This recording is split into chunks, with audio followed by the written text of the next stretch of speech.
مفتی طارق مسعود کے بیانات کے لیے مفتی صاحب کے آفیشیل چینل مفتی طارق مسعود سپیچز کو سبسکرائب کریں۔ الحمد للہ نحمده ونصلی علی رسولہ الکریم۔ سبھی خواتین بے پردہ وہ ترغیب، اور اس کے علاوہ جس طرح پچھلی بار بولا تھا نا کہ مرد 3-4 مہینے بعد نکلے، تو جی خواتین اترتی ہیں تو بے پردے کی۔ ٹھیک ٹھیک۔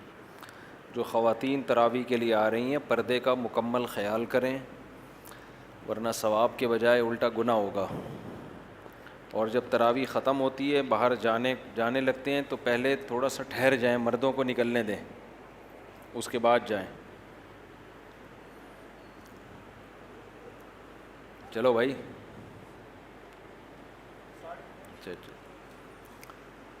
الحمد للہ نحمده ونصلی علی رسولہ الکریم۔ یہ بیان سے پہلے میں ایک چھوٹی سی وضاحت کر دوں۔ خواتین کے مسجدوں میں آنے پر بعض لوگوں کو اشکال ہوتا ہے، وہ اشکال کا تو میں کئی بار جواب دے چکا ہوں۔ جتنی بھی احتیاط کروائی جائے نا، کچھ نہ کچھ بے احتیاطی پھر بھی ہوتی ہے۔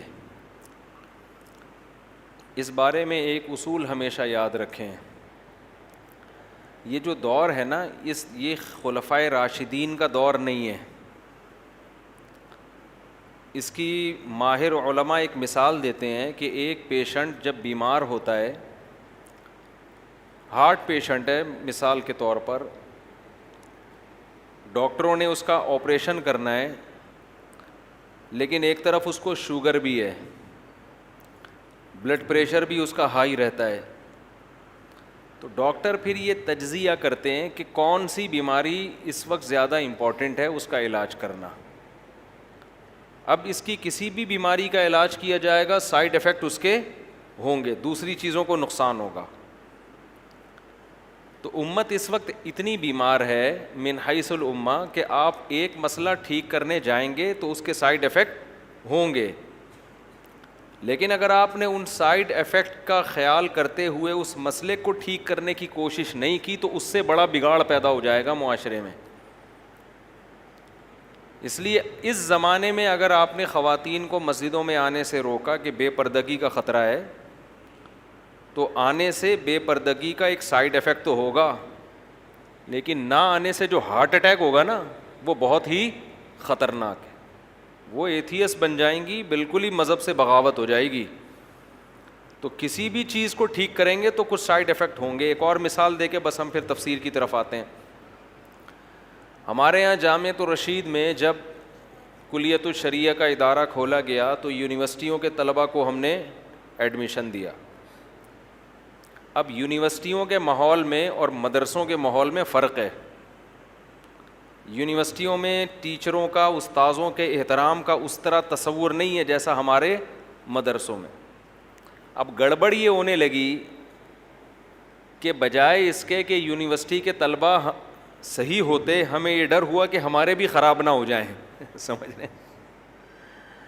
بعض دفعہ تو ایسا ہوا کہ انہوں نے ہڑتال کر دی ہے، عجیب عجیب چیزیں جو ہم نے کبھی مدرسوں میں دیکھی نہیں تھیں۔ تو ہمارے علماء یہی کہتے تھے، جو سنجیدہ علماء ہیں، کہ بھائی کچھ سائیڈ ایفیکٹ ہوں گے، اس کو برداشت کرنا پڑے گا۔ اب آپ معیار وہ رکھو جو صدیوں پہلے تھا، اور آپ محنت کرو یونیورسٹیوں میں، تو یہ اب آؤٹ پٹ آپ کو نہیں ملے گا۔ اب تو اس کی فکر کرو کہ یہ اسلام سے ان کے دل میں محبت پیدا ہو جائے، انہی میں بہت سے اچھے لوگ اللہ پیدا کرے گا جو بڑا کام کریں گے۔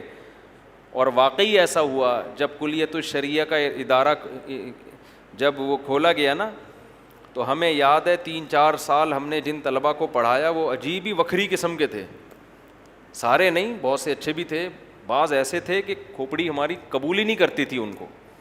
مثلاً ہم کلاس میں آئے ہیں تو ہمارے یہاں تو اس کا تصور نہیں ہے کہ ٹیچر کلاس میں آئے اور طلباء ٹیک لگا کے بیٹھے ہوئے یوں کر کے نا، ایک دم طلباء تمیز سے، تو وہ بیٹھے، بعض ان میں، سارے نہیں، وہ بیان بھی سن رہے ہوتے ہیں، ٹیک لگائے ہوئے بیٹھے ہوئے ہیں۔ جو لیٹا ہوا ہے وہ لیٹا ہوا ہے، اٹھ ہی نہیں رہا۔